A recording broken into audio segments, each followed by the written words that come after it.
Pada malam hari ini kita akan membahas lanjutan dari topik minggu yang lalu, Smart Listeners, tentang rahasia performa puncak merdeka dari FOPO atau Fear of Other People's Opinions. Bagian kedua, untuk Anda semua silakan bergabung bersama kami di YouTube channel Smart FM atau kami juga sedang live streaming di YouTube ya. Kalau Anda ingin mengirimkan WhatsApp, kami tunggu di 0812 11 12 959. Bersama dengan founder and master teacher of TML, Theocentric Motivation and Leadership, sales warrior trainer, leadership coach, and organizational culture consultant, Pak Eloy Zaluku. Halo Pak Eloy, selamat malam. Yes, selamat malam dan semangat pagi dan pagi dan pagi, Mas Willy. Bagaimana kabarnya Pak Eloy? Alhamdulillah, luar biasa. Yes, yes, yes. Siap menginspirasi Indonesia Raya. Baik, dan kita membahas topik rahasia performa puncak merdeka dari Fear of Others People's Opinions. Dan untuk Anda silakan bergabung di 0812 11 12 959. Jadi FOPO ini seperti yang kita bahas di minggu lalu, yakni perasaan takut atau kekhawatiran yang berlebihan terhadap opini orang lain, semua listeners. Dan kalau gitu kita akan sedikit mengulas pembahasan yang sudah kita bahas pada minggu yang lalu, Pak Eloy. Yap, yap. Jadi, smart listeners, minggu lalu kita sudah bahas tentang FOPO ini yang diperkenalkan oleh seorang ahli bernama Michael Gervais PhD. Dan beliau mengatakan bahwa FOPO ini mengatakan begini, FOPO itu bukan sekedar rasa malu atau kurang percaya diri, smart listeners, bukan. Melainkan sebuah pola pikir, bahkan perilaku terhadap opini orang lain yang kemudian memimpin mengarahkan hidup kita dalam kita mengambil keputusan, dalam kita bertindak. Dan smart listeners, banyak orang sebenarnya punya potensi, ide, kemampuan besar, tetapi dari penelitian Michael Gervais, banyak yang kehidupannya ternyata kemudian biasa-biasa saja, bahkan gagal, ya karena mereka terlalu mengkhawatirkan penilaian orang lain. Ya. Nah, kita juga melihat bagaimana FOPO membuat hidup terasa melelahkan ya, Mas William, ketika kita tuh akhirnya terlalu mencari validasi citra ya, pencitraan, dan akibatnya orang menjadi apa-apa tuh ragu, takut bicara, kalau ada ide ragu-ragu untuk menyampaikannya, apalagi mencoba sesuatu hal yang baru. Ya, dan keberaniannya menjadi berkurang, kejernihan berpikirnya menurun, dan potensinya akhirnya tidak pernah keluar. Nah, itulah kenapa malam ini kita lanjutkan pembahasannya supaya kita benar-benar merdeka dari FOPO ini. Demikian, Mas William. Menyerahkan nilai diri ke penilaian orang lain. Tadi sempat di-highlight sedikit ya Pak Eloy. Jadi mungkin bisa diperdalam lagi nih, maksudnya gimana? Ya, sure. Small listeners, kita membahas satu kebiasaan sadar atau tidak sadar ini ya. Kita tuh menyerahkan nilai diri kita, kemampuan diri kita, kemerdekaan diri kita kepada validasi penilaian orang lain. Ya. Jadi tanpa sadar banyak orang hidup dengan kalimat tersembunyi di dalam hatinya. Saya berharga, saya bernilai, saya hebat kalau saya dipuji orang. Kalau saya diterima oleh teman-teman saya. Kalau saya disukain, banyak like-nya tuh setiap kali saya posting di Instagram. Dianggap sukses atau tidak dikritik. Sebaliknya kalau dikritik, waduh itu bisa kelimpungan, sedih tuh dia tuh. Nah, ketika nilai diri kita bergantung pada respon orang lain, smart listeners, maka rasa bisa dibayangkan ya, rasa aman, rasa percaya diri, rasa saya nih mampu, ya itu jadi hilang. Kita jadi nggak punya semua itu. Dan di titik itulah kita tidak lagi memimpin hidup kita sendiri. Kita bereaksi terhadap penilaian orang lain. Padahal penilaian orang lain kan kita nggak bisa kontrol. Dan itulah yang kemudian FOPO itu. Ya, itu menjadi sesuatu yang penting sekali untuk kita hindari. Bisa diberi contoh dalam kehidupan sehari-hari, Pak? Oh man. Ya, ya, ya, sure, sure, sure. Jadi, smart listeners, bayangkan ya. Bayangkan seorang profesional muda yang sebenarnya kompeten dan berdedikasi di kantornya. Namun, setiap keputusan itu, apalagi kalau dia di level, dia punya anggota tim gitu ya. Supervisor, manager, setiap kali harus membuat keputusan, apa-apa tuh bimbang gitu. Penuh dengan pertanyaan, overthinking, bukan thinking over, tapi overthinking. Nanti atasan saya mikirnya apa? Nanti teman-teman saya mikirnya apa? Akhirnya, ia tidak lagi bertanya apakah sesuatu itu benar, tetapi apakah keputusan itu aman secara sosial. Nah, jadi kita juga bisa melihat misalnya pengusaha yang baru memulai bisnis nih, Yeah. dan dia tahu secara teori mah dia ngerti. Kita membangun usaha harus sehat secara cash flow, dan namanya sukses itu ya bertahap, jangan instan. Tetapi karena lingkungannya menilai sukses itu dari simbol materi, ya kemudian memaksakan dengan gaya hidup yang di luar kemampuannya dan malah akhirnya bisnisnya ya hancur. Nah, contoh-contoh seperti itu Smart Listeners, kenapa kemudian membahas FOPO ini begitu penting, karena di saat dua contoh tadi itu, disitulah nilai diri, kemerdekaan diri itu diserahkan kepada penilaian orang lain. Dan sekali lagi, kita tidak bisa mengontrol kan penilaian orang lain terhadap diri kita. Betul. Dan apa dampaknya jika pola ini terus dibiarkan? Ya, jelas banget ya Smart Listeners, hidup menjadi tiring kan, lelah Capek. banget loh, capek banget. Hidup berdasarkan validasi penilaian orang lain itu capek banget. Dan potensi kita apa? Ya tentu saja nggak pernah keluar kan. Saya menuliskan buku TML, Theocentric Motivation and Leadership. Dan dari hasil referensi selama 20 tahun, saya menemukan bahwa seseorang tuh harus punya 3P. Purpose, potential, lalu passion. Ini 3 hal yang sangat mendasar. Tapi orang kalau udah ketemu salah satu P, yaitu potensi pun, tapi kalau dia FOPO, yang akan keluar tuh potensi terbaiknya. Karena dia selalu ingin mencari validasi penilaian orang lain. Jadi jalan keluarnya bukan menjadi kebal kritik sebetulnya, Smart Listeners, ternyata bukan. Tetapi mengembalikan sumber nilai diri, harga diri, citra diri kita ini kemana? Ya ke dalam diri kita sendiri. Yaitu kemana? Nilai-nilai hidup kita, prinsip-prinsip kita, komitmen-komitmen yang kita hidupin. Dan ketika kita berhenti hidup untuk disetujui, divalidasi, dan mulai hidup untuk bermanfaat gitu loh. Hidup tuh masih bermakna sesuai dengan prinsip nilai yang kita pegang. Maka FOPO tadi kehilangan cengkramannya. Nah itu yang kita cari, Mas William. Validasi, Pak Eloy, ini kan kita sudah sering mendengar di mana-mana ya soal validasi ini.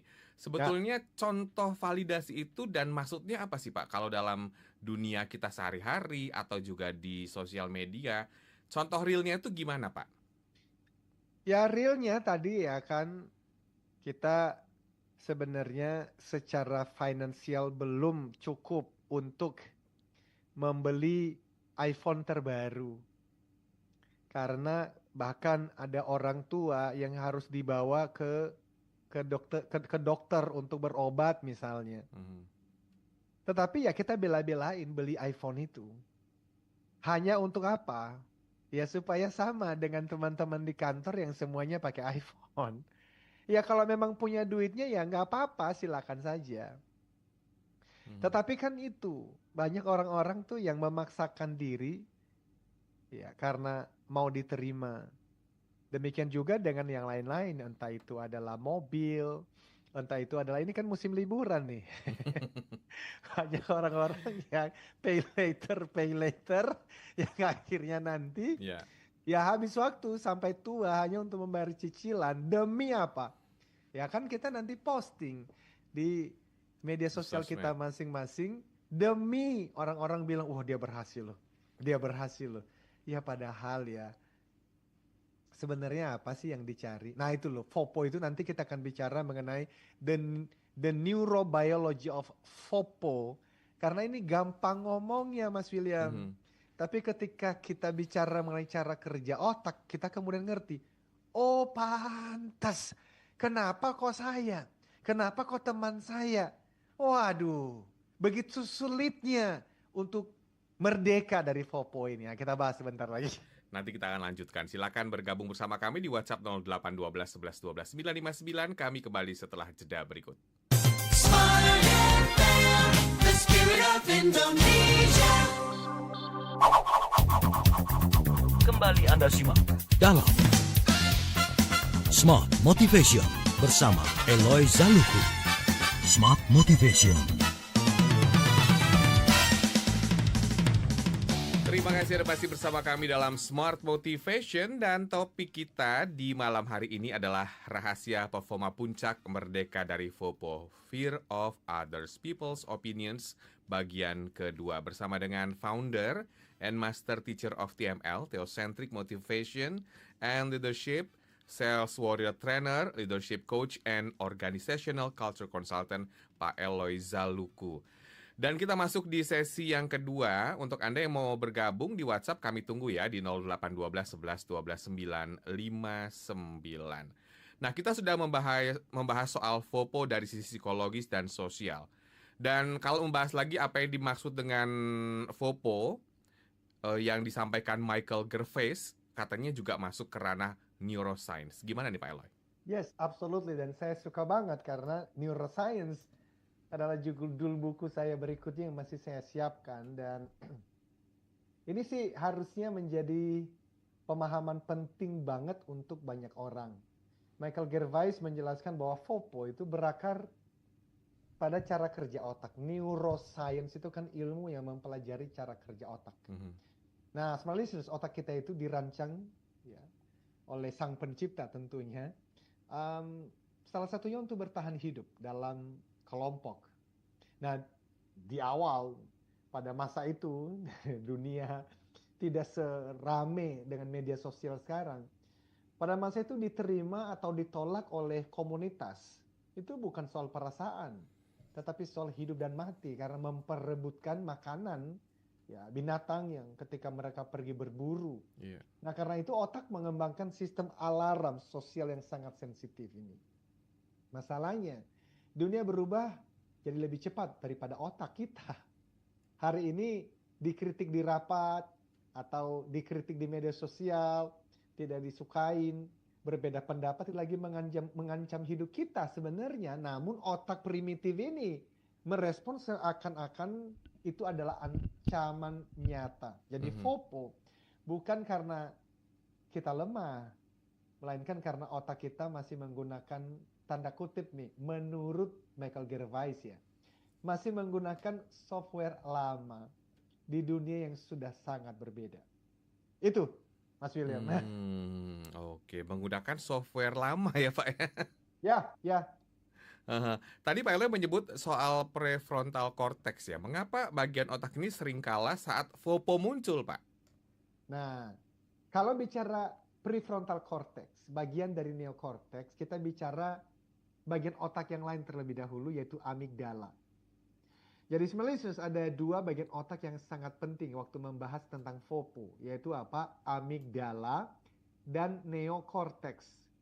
Di dalam neocortex, bagian yang sangat penting namanya prefrontal cortex, adanya di bagian di kepala, di bagian jidat ini. Amigdala, smart listeners, adalah pusat alarm otak. Tugasnya apa? Bukan berpikir. Kalau neocortex untuk berpikir. Kalau amigdala justru mendeteksi ancaman. Untuk apa? Ya tentu melindungi kita secepat mungkin. Masalahnya, amigdala tidak bisa membedakan antara ancaman fisik dengan ancaman sosial. Bagi amigdala, smart listeners, diterjang atau dikejar oleh binatang buas di tengah hutan dan ditertawakan di depan umum atau dikritik di media sosial sama-sama sebagai bahaya bagi Iya. amigdala. Karena itu, saat kita dinilai, amigdala tuh langsung aktif. Jantung berdebar, nafas terasa pendek, pikiran terasa kosong, dan tubuh ingin menghindar atau membela diri.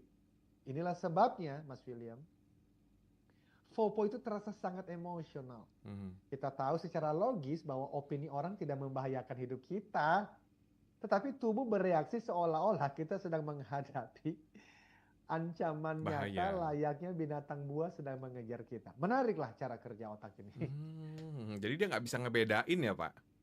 Ya itu dia tadi. Mhm. Makanya kenapa prefrontal cortex itu kemudian seakan-akan kalah, Mas William. Karena prefrontal cortex tadi yang kerjanya berpikir, mengambil keputusan berdasarkan nilai, itulah kerjaan prefrontal cortex, dan melihat gambaran jangka panjang. Mhm.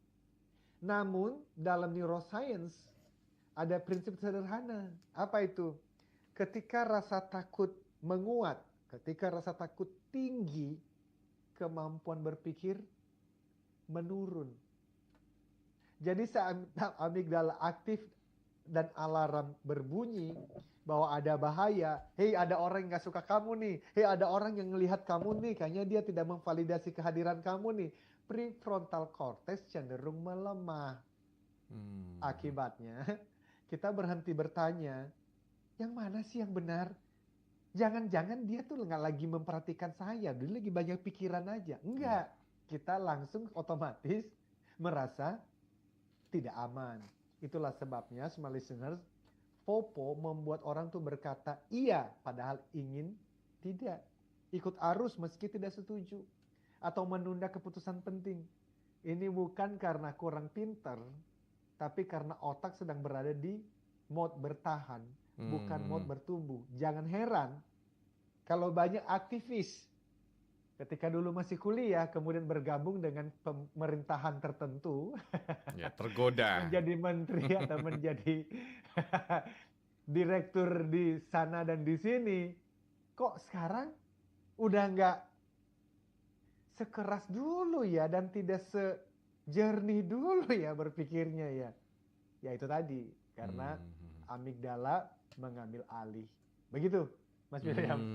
Betul ya. Secara logika sudah dapat gambaran gitu ya, smart listeners ya, bagaimana hal ini terjadi. Nah, kalau dengan media sosial nih, apakah ini juga bisa memperparah FOPO secara biologis, Pak Eloy? Sangat ya, sangat memperparah. Media sosial bekerja itu dengan sistem dopamin di otak kan. Ya. Audio boleh didekatkan, Pak Eloy? Oh siap. Ya, jadi kan namanya media sosial itu kan membangunkan dopamin di otak kita masing-masing. Setiap like, setiap komentar dan notifikasi adalah sinyal. Ada reward. Lama-kelamaan otak mulai mengasosiasikan diterima dengan aman, disukai dengan bernilai, dan direspons dengan berarti. Ketika respon itu menurun, postingan sepi, ya pesan lagi tidak dibalas, atau pendapat tidak lagi ditanggapi, foto-foto kita kok kayaknya sedikit yang like, otak membaca itu sebagai apa? Penurunan penerimaan sosial. Dan bagi otak primitif kita, status sosial berkaitan langsung dengan apa? Keselamatan kita. Karena itu banyak orang ya menghapus postingan, takut jujur atau ragu menyuarakan pendapat, bukan karena mereka tidak punya ide atau prinsip tertentu, bukan, tapi karena otak mereka takut kehilangan rasa aman sosial, apalagi nanti di cancel lagi. FOPO di era digital jadi bukan hanya fenomena psikologis, Mas William, tetapi fenomena neurobiologis yang diperkuat setiap hari, dan itulah kenapa kita perlu membahas ini ya.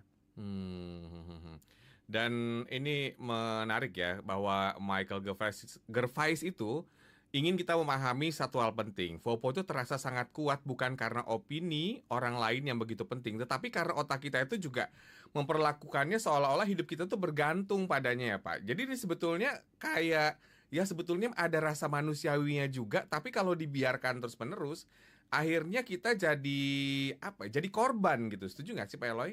Absolutely, dan kita pun merasakan itu kan. Jujurly, kenapa saya mengangkat topik ini pun, ya karena saya merasakannya dan saya lagi mengingatkan diri sendiri, hey, be very careful. Dan kabar baiknya, otak tuh bisa dilatih, namanya neuron plasticity.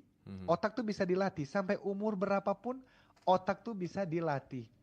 FOPO bukan untuk dihilangkan, smart listeners, tetapi untuk dikelola. Iya. Nah, ketika kita belajar menyadari bahwa oh, rasa takut itu biologis toh, bukan sesuatu the truth, satu kebenaran yang bahwa memang ini saya takut. Enggak. Maka ketika kita sadar bahwa ini cara kerja otak, itu memberi jeda sebelum memaknai dan sebelum meresponi, bereaksi pada respon-respon sosial yang kita terima, entah itu kritik dan seterusnya. Dan hal itu mengembalikan fokus pada nilai-nilai, prinsip-prinsip tujuan hidup kita. Dan prefrontal cortex tadi perlahan mengambil alih kembali. Nah, kita mulai namanya jadi orang sadar lagi, jadi dewasa lagi berpikirnya. Nah, kita belajar berkata pada diri sendiri, ini tidak nyaman sih, tetapi juga tidak berbahaya. Dan ketika pola ini dilatih terus-menerus, otak itu membangun namanya neuron pathways, seperti jalur baru di dalam otak kita ini loh. Bukan jalur hidup untuk aman, tetapi jalur hidup untuk hidup tuh bermanfaat. Hidup tuh peace. Disitulah keberanian kemudian bertumbuh dan disitulah performa puncak itu justru mulai didapatkan. Baik, nanti kita lanjutkan. Untuk Anda semua silakan ke YouTube juga karena kami sedang live streaming di sana. Jangan kemana-mana, tetaplah bersama kami dalam Smart Motivation. Smart FM, the spirit of Indonesia. Kembali Anda simak dalam Smart Motivation bersama Eloy Zaluku. Smart Motivation. Terima kasih Anda masih bersama kami dalam Smart Motivation dan tidak terasa sudah masuk sesi ketiga di malam hari ini. Topik kita adalah rahasia performa puncak merdeka dari FOPO bersama dengan Pak Eloy Zaluku. Kita lanjutkan di sesi ketiga ini. Smart listener silakan kalau ingin bergabung nanti saya bacakan ya di 0812 11 12 959. Nah, Pak Eloy, setelah kita masuk ke masalah atau juga mungkin menyoroti ke dalam otak gitu ya, amigdala, kemudian juga dan lain-lainnya gitu. Lalu bagaimana FOPO ini muncul dalam kehidupan sehari-hari yang sangat konkret dan personal? Bagaimana juga rasa takut ini benar-benar dialami manusia biasa, Pak? Ya. Saya senang sekali ya pembahasan mengenai the spotlight effect. The spotlight effect itu, semua listeners, kecenderungan psikologis orang merasa dirinya terus diperhatikan dan terus dinilai oleh orang lain. Dan itu jauh lebih besar daripada kenyataannya. Maksudnya apa sih, semua listeners? The spotlight effect itu merasa hidup selalu di bawah lampu sorot. Padahal sebagian besar perhatian itu sebenarnya hanya ada di pikiran kita sendiri. Dan itu sampai diteliti loh. Jadi Mas William, banyak dari kita tuh pernah mengalami momen-momen kecil ya, yang kelihatannya sepele tapi dampaknya kok besar sekali di dalam pikiran kita minimal. Misalnya, saat kita masuk ke sebuah ruangan, entah itu di kantor, di sebuah pesta, lalu kaki kita itu tersandung atau langkah terasa kikuk dan seketika muncul pikiran, aduh, semua orang pasti melihat itu. Atau ketika suatu hari kita mengenakan pakaian yang terasa kayaknya salah kostum deh gue. Lalu sepanjang hari merasa tidak nyaman.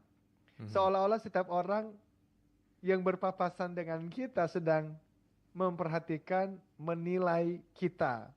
Nah, pengalaman-pengalaman ini, smart listeners, sangat manusiawi. Tetapi masalahnya bukan pada kejadian itu sendiri, bukan. Melainkan cara kita memaknai kejadian itu. Mhm. Karena kita, ya seringkali Mas William, sering tidak sadar bahwa rasa disorot itu lebih banyak lahir dari pikiran kita sendiri, bukan dari perhatian real Iya. dari orang-orang di sekitar kita. Inilah yang disebut para psikolog sebagai the spotlight effect, yaitu kecenderungan untuk melebih-lebihkan seberapa besar orang lain memperhatikan kita. Kita merasa seolah-olah hidup kita terus berada di bawah lampu sorot, padahal kenyataannya nggak seperti itu. Bahkan ada yang mengatakan nobody cares, nggak ada yang peduli. Mhm. Iya, Kenapa perasaan seperti itu kuat di dalam diri manusia? Padahal kita juga sebetulnya ada kesadaran ini kan orang nggak merhatiin kita banget gitu ya. Nah, itu tadi berkaitan dengan cara kerja otak manusia. Mhm. Maksudnya, small listeners, naturnya ya secara alami setiap orang adalah tokoh utama dalam hidupnya sendiri. Kita mikir diri kita sendiri most of the time. Iya. Kita melihat dunia dari sudut pandang aku, dari sudut pandang saya. Sehingga tanpa sadar kita mengira kita juga tokoh utama di dalam pikiran orang lain. Padahal kenyataannya setiap orang sedang sibuk apa? Sedang sibuk menjalani perannya masing-masing. Mhm. Penelitian psikologi menunjukkan bahwa manusia itu secara alami lebih fokus pada dirinya sendiri. Ya kita pasti tahu itu, mengalami itu. Fokus pada kekhawatirannya sendiri, mimpi-mimpinya, harapan-harapannya, masalah yang dihadapi, ketidaknyamanannya. Itulah sebab small listeners, sebagian besar orang tidak semua orang mengingat kalimat yang salah yang pernah kita lakukan, yang mungkin pernah kita ucapkan bertahun-tahun lalu, dan bahkan tidak menyadari detail kecil yang menurut kita memalukan hari ini. Mhm. Makanya ya bahkan coba ingat-ingat orang-orang terkenal di Indonesia ini yang pernah melakukan kesalahan, entah itu korupsi, entah itu hal-hal lain yang bagi banyak orang, wah itu malu banget ya harusnya Iya. ya. Emang masih dipikirin gitu setelah 1 minggu, 2 minggu, 3 minggu? Kan enggak. Kenapa? Ya masing-masing orang udah sibuk dengan kehidupannya sendiri. Kecuali nanti ada yang ngegoreng lagi tuh berita, baru kepikir lagi. Tapi dia Jadi tuh hilang seperti itu. lagi begitu terus ya. Ya hilang lagi karena nah justru bagi orang-orang yang mengerti cara kerja otak ini, mereka korupsi nggak takut loh. Mereka melakukan hal-hal yang aneh-aneh nggak takut loh. Why? Karena mereka tahu, alah nanti juga menaik berita seminggu 2 minggu juga hilang. Udahlah, nanti juga orang lupa. Ah begitu tuh. Ya, tapi kita bukan ke arah sana. Kita hanya berpikir jangan sampai akhirnya kita kehilangan kemerdekaan kita gara-gara kita terlalu peduli pada kata orang. Apakah ada bukti ilmiah, Pak, yang membahas hal ini? Very good. Saya mencari bukti ilmiahnya dan ternyata ada, banyak bahkan. Tetapi salah satu penelitian paling terkenal tentang the spotlight effect ini dilakukan oleh namanya Thomas, gimana ya cara bacanya? Gilovic ya. Ini mungkin apa nih? Orang mana ini? Dan rekan-rekannya, tapi mereka melakukan penelitian itu di Cornell University di Amerika Serikat sana. Dalam penelitian ini, dengarkan ini keren banget sih. Para peserta diminta mengenakan kaos yang dianggap harusnya memalukan. Para peserta diminta mengenakan kaos yang dianggap memalukan bergambar wajah besar dari seorang penyanyi ternama, Barry Manilow namanya. Lalu orang-orang ini masuk ke dalam sebuah ruangan penuh orang-orang yang tidak mereka kenal, orang-orang asing. Para peserta yakin bahwa hampir semua orang memperhatikan dan mengingat kaos tersebut. Yeah. Apa yang terjadi dalam penelitian ini, small listeners? Ketika orang-orang tersebut ditanya, bukan yang mengenakan kaos, tapi orang-orang yang ada di dalam ruangan itu, ternyata sangat sedikit orang yang benar-benar menyadari tentang kaos yang dikenakan oleh orang-orang yang tadi. Jadi penelitian ini menunjukkan satu kebenaran sederhana, namun sangat penting untuk kita pahami. Apa itu? Manusia, yaitu kita, sangat melebih-lebihkan seberapa besar orang lain memperhatikan kita. Apa yang terasa seperti sorotan terang di pikiran kita, seringkali hanyalah kilasan samar, bahkan nyaris tidak ada di pikiran orang lain. Ini menjelaskan mengapa banyak ketakutan sosial kita sebenarnya dibangun di atas asumsi-asumsi, bukan realitas. Nah, kalau begitu apa dampak the spotlight effect dalam kehidupan sehari-hari dan gimana caranya supaya kita bisa keluar dari jebakan ini? Well, the spotlight effect itu kan sebenarnya si FOPO tadi itu ya, fear of other people's opinions tadi. Dan efeknya tentu saja, smart listeners, ketika the spotlight effect menguasai pikiran kita, dampaknya kan ya harusnya bisa dibayangkan ya, kita tuh menjadi, jangankan bertindak ya, apa-apa tuh ragu gitu loh, ngomong ragu, takut mencoba sesuatu yang baru, cenderung nyari aman kan. Dalam rapat misalnya, kita ada ide, kita simpan aja. Dalam presentasi, keberanian kita bisa menghilang. Takut kan presentasi di media sosial, ya kita nggak mau deh komentar. Takut nanti apa kata orang. Padahal sebagai audiens kita jarang benar-benar memperhatikan kesalahan setiap orang lain dan hampir tidak pernah mengingatnya juga lama-lama kan. Kenapa? Kita udah punya begitu banyak hal yang kita pikirkan gitu loh. Nah, jadi saat rasa canggung datang, kita bisa bertanya dengan jujur. Jika orang lain melakukan hal yang sama, apakah saya akan benar-benar memikirkannya dengan dalam waktu yang lama? Hampir selalu jawabannya kan tidak. Nah, ketika kita juga bisa belajar mengalihkan fokus keluar dari diri, hadir sepenuhnya dalam percakapan, mendengarkan orang lain dan berhenti terjebak dalam pikiran sendiri itu.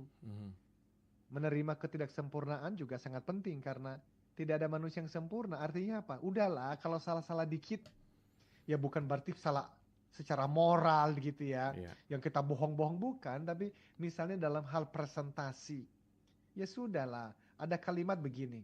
Semua orang tuh payah. Di kapan? Pada waktu kapan? Di awal-awal dia mempelajarinya. Jadi khususnya kalau lagi mempelajari keterampilan baru. It's okay to make mistake. Semua orang juga payah kok di awal-awal mereka belajar. Nah, tapi banyak orang yang justru malah nggak mau mencobanya. Karena tadi, takut nanti apa kata orang. Nah, ini harusnya menolong kita gitu loh Mas William untuk, udahlah jangan takut salah. Lakukan aja sih. Orang tuh nggak seperti yang kita pikirkan. Mikirin kita sampai larut malam gitu. Enggak, mereka sibuk dengan pikiran mereka sendiri. Jadi kalau kita melakukan kesalahan, misalnya kita salah ucap presentasi atau mungkin kerjaan kita kurang maksimal, itu sebetulnya hal-hal yang sebetulnya wajar dan jangan kita pikirkan sampai mendalam, akhirnya merugikan diri kita sendiri gitu ya. Dan akhirnya membuat kita jadi down gitu dan berefek yang tidak baik. Nah, pada akhirnya Pak Eloy, ada satu kebenaran yang sangat membebaskan dalam hidup kebanyakan orang. Kita itu sebetulnya bukan pusat perhatian ya Pak sebetulnya. Exactly. Kita mau disclaimer ya, bahwa apa yang kita bahas ini bukan berarti membuat kita tuh sembarangan di dalam hidup dan bekerja dengan mengatakan, ya udah dong, salah kan nggak apa-apa, maka kita menurunkan standar kita. No. Tetap ya, smart listeners, excellent is our standard. Yang terbaik, kualitas terbaik dalam presentasi, dalam bekerja, itulah standar kita. However, namanya manusia, sebaik-baiknya kita memperjuangkan dan mempersiapkan sesuatu, ada kalanya ternyata, salah loh. Nah, di saat itu terjadi, benar yang Mas William tadi sampaikan. Jangan sampai mengutuk diri dan kemudian, bukan belajar memperbaiki diri dari kesalahan, malah kemudian memutuskan keluar dari ring pertandingan. Don't do that. Itu sih sebetulnya intinya. Baik ya, untuk Anda semua yang sudah bertanya nanti akan kami bacakan di 0812 11 12 959. Namun kita jeda terlebih dahulu. Tetaplah bersama kami dalam Smart Motivation. Smart FM, the spirit of Indonesia. Anda simak dalam Smart Motivation bersama Eloy Zaluku. Smart Motivation. Tidak terasa sudah masuk sesi terakhir di malam hari ini, dan sebelum saya menyapa Anda Smart Listeners, kita masih lanjutkan ya pembicaraan bersama dengan Bapak Eloy Zaluku. Pak Eloy, nah dari Michael Gervais yang tadi dikutip, dia itu mengajak kita untuk merenung ya dengan satu pertanyaan sederhana. Apakah kita benar-benar tahu apa yang sedang dipikirkan orang lain tentang kita gitu Pak? Mungkin boleh dikasih penjelasan sedikit Pak Eloy. Very good. Nanti kalau sudah ada pertanyaan kita udah mulai bisa bahas sih ya. Yeah. Karena saya mendapatkan pembahasan Michael Gervais mengenai ini agak-agak mengulang hal-hal yang sudah beliau sampaikan di segmen-segmen atau bab-bab sebelumnya dari bukunya. But yes, dia membahas mengenai hal tersebut. Bahwa gini, FOPO itu kan berdasarkan asumsi-asumsi di dalam pikiran kita. Asumsi tapi kita anggap itu fakta. Nah, banyak orang tidak takut pada apa yang benar-benar terjadi, tetapi pada cerita yang mereka bangun itu loh Mas William, di kepala mereka sendiri, di kepala kita sendiri. Kita sering berkata, mereka pasti menilai saya, mereka pasti memperhatikan saya, mereka kemungkinan besar ya udah gak percaya lagi sama saya. Padahal kita tidak pernah benar-benar tahu apakah memang mereka memperhatikan apa yang kita lakukan itu atau tidak. Maka Michael Gervais ingin menunjukkan bahwa ketakutan sosial kita atau FOPO seringkali bukan datang dari dunia yang benar, realita gitu loh. Melainkan dari pikiran kita yang belum diuji kebenarannya. Jadi asumsi. Seperti itu Mas William. Nah, jadi gitu ya Pak Eloy lah. Kalau misalnya kita itu kenapa mudah percaya pada asumsi dan pikiran kita sendiri gitu. Nah, ini mungkin boleh dikasih penjelasan Pak Eloy. Ya karena kita memandang dunia itu dari filter pengalaman masa lalu kita ya, dari luka, dari trauma, ketakutan, keyakinan lama. Karena itu dua orang bisa mengalami situasi yang sama tetapi menafsirkan dengan cara yang sangat berbeda kan. FOPO juga begitu. FOPO itu menguat ketika kita mengira persepsi kita adalah kebenaran. Padahal seringkali tadi sudah dibahas sejak awal itu hanya interpretasi pribadi. Nah, harapan saya ketika kita membahas FOPO ini itu menolong kita gitu untuk tidak lagi jatuh di dalam asumsi-asumsi itu. Dan akhirnya kita ya FOPO, apa itu? Fear of other people's opinion. Nah, kita jadi nggak merdeka deh. Apa-apa tuh didorong oleh ketakutan apa kata orang. Betul ya. Saatnya saya menyapa Smart Listeners yang sudah menerima tanggapan Pak Eloy. Di malam hari ini, mic-nya boleh didekatkan lagi Pak Eloy? Siap, siap. Sorry.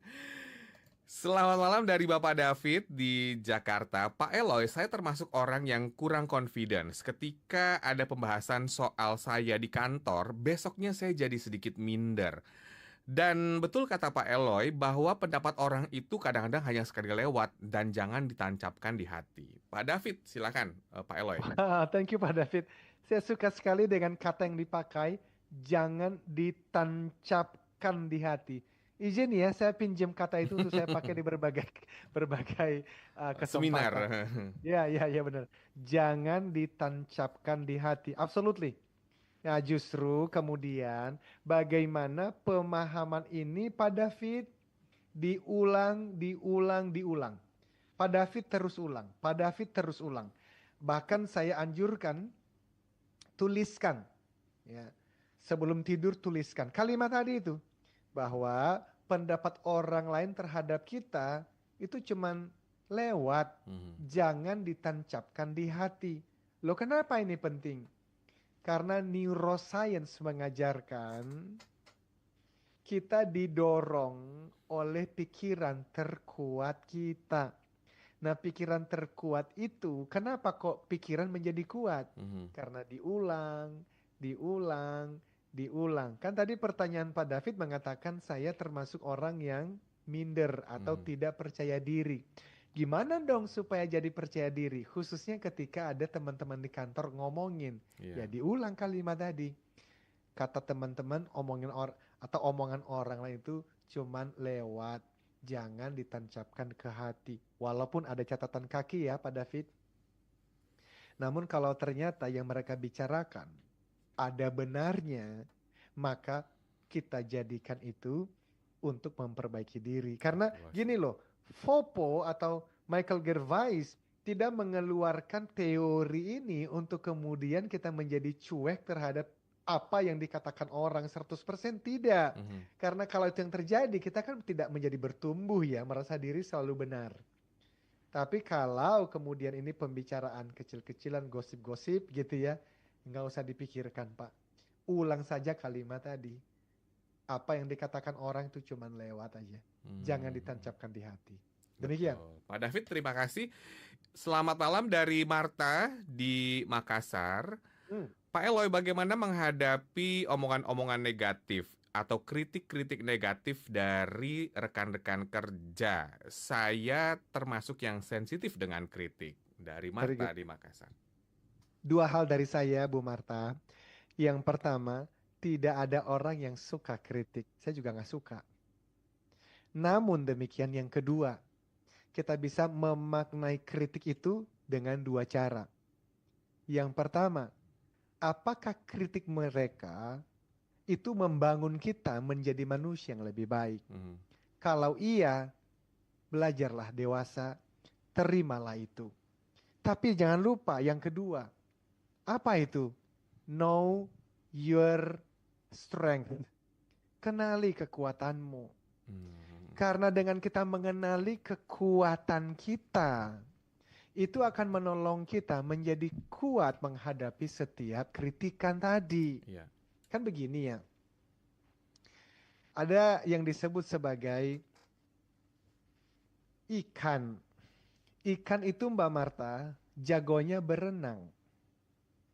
Ternyata dia dikritik oleh teman-temannya karena dia nggak jago memanjat pohon. Hmm. Ya karena ikan taunya jagonya adalah berenang, ya dia jangan mikirin lah kritikan bahwa dia lemah memanjat pohon.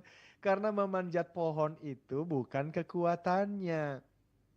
So, ikan harus tahu kekuatannya adalah berenang. Loh gimana dong kalau aku tuh nggak tahu apa yang menjadi kekuatanku? Nah itulah menjadi tugas dari Mbak Marta. Ya tapi aku nggak tahu. Mhm. Ada dua hal. Tanya kepada orang-orang terdekat yang Anda yakin benar-benar peduli tentang kebaikan Anda. Tapi yang kedua, apapun agama keyakinan Mbak Marta, tanya Tuhan. Tuhan ciptakan aku Iya. karena ada satu alasan. Apa itu? Tuhan mencintaiku. Tolong dong kasih tahu apa sih kekuatanku. Nah, itu hal yang penting banget loh di dalam membangun identitas Mas William. Apa itu? Tuhan adalah cinta. Mhm. God is love. Artinya, apapun yang Tuhan kerjakan, termasuk menciptakan manusia, diciptakannya karena dia mencintai manusia. Look at that.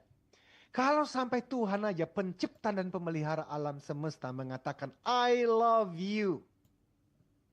Pertanyaannya Mbak Marta dan Pak David tadi. Mhm. Do you believe that? Percaya tidak bahwa Tuhan pencipta dan pemelihara alam semesta mencintaimu? Karena kalau itu Anda yakinin, sudahlah. Kritikan orang ya bolehlah. Mhm. Tuhan yang menciptakan langit dan bumi aja mencintaiku. Tapi sekali lagi, bukan berarti kita tidak terbuka pada feedback. Namun demikian, kita harus berhati-hati. Jangan sampai kemerdekaan kita diambil oleh kritikan orang lain. Betul ya. Selamat malam dari Mbak Karina. Ini agak menyimpang dari topik. Gimana nih Pak Eloy? Silakan, Boleh nggak ya, apa-apa. Mbak Karina. Kita layanin. Mbak Karina dia bilang bagaimana caranya menghilangkan ketergantungan emosional dengan pasangan saya. Sepertinya pasangan saya tidak mencintai saya, tapi sayanya aja yang bucin dan itu membuat saya cemas sampai sekarang katanya. Oke, Mbak Karina curhat ya, boleh deh ditanggapi. Tapi ini memang ketergantungan emosional, padahal pasangannya atau mungkin bukan pacarnya kali ya, itu tidak suka gitu. Mbak Karinanya ini obses mungkin ya, silakan. Mhm. Tapi boleh nih ya, dia merasa cemas karena Pak Eloy. Boleh dong, boleh dong. Ketergantungan emosional ya, Karina. Silakan. Mbak Karina, saya mohon maaf ya, tadi saya tertawa itu tidak meremehkan loh, karena saya juga pernah merasakan itu ketika dulu sedikit lebih muda. Dan memang orang kalau lagi bucin itu ya Mas William, Mhm. itu prefrontal cortex logika kita itu seperti shutdown itu loh. Iya kan? Mhm. Nah, jadi harus bagaimana? Tanyakan dua hal dah, Mbak Karina. Yang pertama, kalau terus aku seperti ini, 5 tahun ke depan, hidupku akan seperti apa ya? Iya. Jadi kita berhutang kepada diri kita 5 tahun yang akan datang. Lu. Kira-kira kalau Mbak Karina ngomong pada diri sendiri, kalau aku terus-menerus bucin kepada orang yang sepertinya tidak mencintaiku seperti ini, Karina 2030 itu akan seperti apa ya? Mhm. Karena jangan-jangan loh, memang dia bukan untukmu. Ketika Tuhan menutup satu pintu, jangan-jangan ada 10 pintu yang lain loh Tuhan sedang bukakan, tapi Mbak Karina nggak lihat. Mhm. Karena terlalu fokus pada pintu yang tertutup itu. Namun yang kedua, Mbak Karina, bagaimana kalau masa-masa ini upgrade your quality? Iya. Tingkatkan kualitas hidup Anda. Entah itu dengan keterampilan, sibukkan diri untuk meningkatkan kualitas hidup. Dan harinya akan tiba, ada orang-orang yang kembali mengejar. Demikian. Ya Mbak Karina ya, jadi permasalahan ya, masalahnya dianya juga nggak cinta ya. Kalau dianya cinta, Mbak Karina cinta, itu tidak masalah ya Mbak Karina Oh ya. itu malah langsung ke pelaminan. Kalau ini kan Mbak Karinanya kayaknya cemas sendiri ya. Iya benar. Semoga terjawab ya Mbak Karina. Dan untuk Anda semua terima kasih telah berpartisipasi. Pak Eloy, 1 menit sebagai closing statement Pak Eloy, topik kita. Thank you. Smart listeners, malam ini kita menelusuri satu benang merah penting tentang FOPO ya, fear of other people's opinions. Kita mulai dengan menyadari bahwa FOPO bukan sekedar rasa malu atau kurang percaya diri, tetapi pola hidup. Ketika keputusan kita lebih banyak ditentukan oleh reaksi orang lain daripada keyakinan kita sendiri. Tanpa sadar, smart listeners, banyak orang menahan diri, memilih diam, dan mengurangi versi terbaik dirinya hanya karena apa? Takut dinilai. Nah, smart listeners, ada banyak hal yang sudah kita pelajarin, tapi saya mau ingatkan mengenai the spotlight effect. Bawa ini pulang ya, ingat-ingat. Iya. Kita sering merasa seolah-olah semua mata tertuju pada kita. Padahal kenyataannya, kebanyakan orang sibuk mikirin hidup mereka sendiri. Banyak ketakutan kita jauh lebih besar daripada perhatian nyata orang lain. Jadi sudahlah. Ayo malam ini berdoalah sesuai dengan iman keyakinan masing-masing dan tidur pulaslah. Nggak usah terlalu khawatir apa kata orang. Lalu besok berikan yang terbaik versi diri Anda untuk hidup yang 10 kali lebih baik. Baik, terima kasih untuk Anda yang telah mendengarkan Smart Motivation. Yang terlewatkan, video ini bisa Anda saksikan kembali di YouTube channel Smart FM. Pak Eloy, terima kasih atas waktunya. Ketemu lagi minggu depan dengan lanjutan dari topik ini ya. Ya, terakhir Baik. minggu depan ya. Smart listeners, demikian Smart Motivation. Terima kasih atas perhatian Anda. Saya William Darmawan. Saya Eloy Zaluku. We inspire people, we develop leaders, and we transform organizational culture. See ya, sampai jumpa. Sampai jumpa. Thank you.